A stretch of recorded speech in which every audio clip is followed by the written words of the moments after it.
Cécile, Maxime, Marianne et Patrick, si vous pouviez faire des lectures extrêmement courtes, que nous ayons le temps de conclure en bonne et due forme, comme nous l'avons prévu. C'est jouable?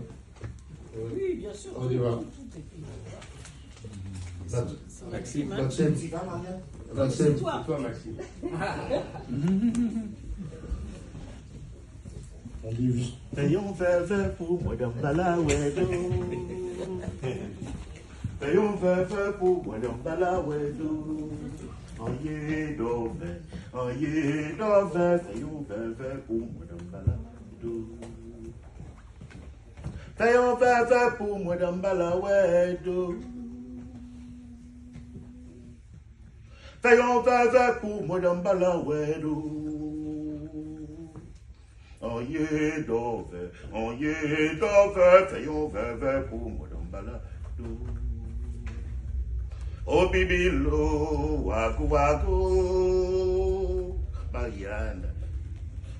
Oh bibilo, wago wago, payons veuve pour moi. Oh bibilo, abo, payons veuve.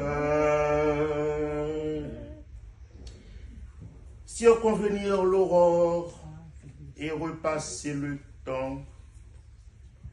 Presser les heures choyées par la brise du bonheur, comme le fleuve nourrit ses poissons et la forêt ses futaies. Le temps de dire le jour ce qu'on découle la nuit. Le temps de coudre la nuit ce qu'on délie le jour. Le temps de contempler les rides sereines de la foi, les orbes sacrés de la loi. Le temps d'écouter dans cette pâle insomnie la voix étouffée de la vie. Merci.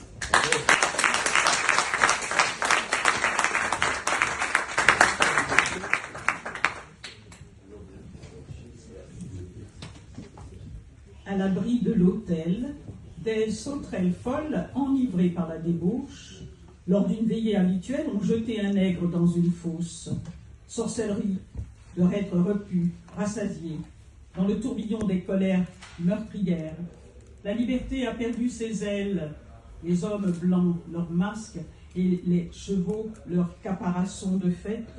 Ces hommes ont déployé l'arrogance d'un âge de rapt, étouffant toutes les saisons, la mémoire des ghettos noirs, saccageant les feuilles vertes et lisses des plus fragiles destins, incendiant les buissons de vétiver et rompant la trêve du sommeil, mettant en joie la joie et mettant en joue la joie et giflant l'espérance des enfants de l'Afrique, figeant les prières, glaçant la parole, la gaieté, asphyxiant toute sensation.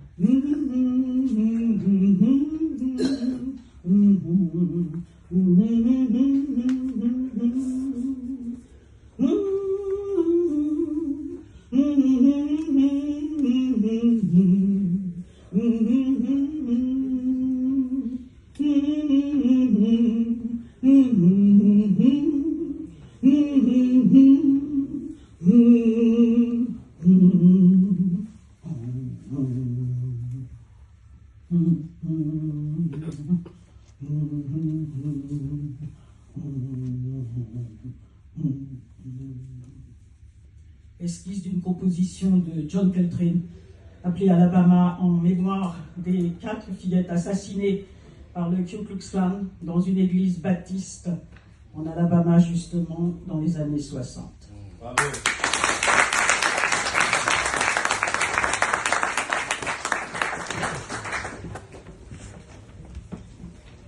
Je vais vous dire un texte qui, à mes yeux, est une sorte d'éditorial de l'œuvre de Jean Métellus, parce qu'elle contient l'homme de science qu'il était, le poète qu'il était et l'humaniste qu'il était.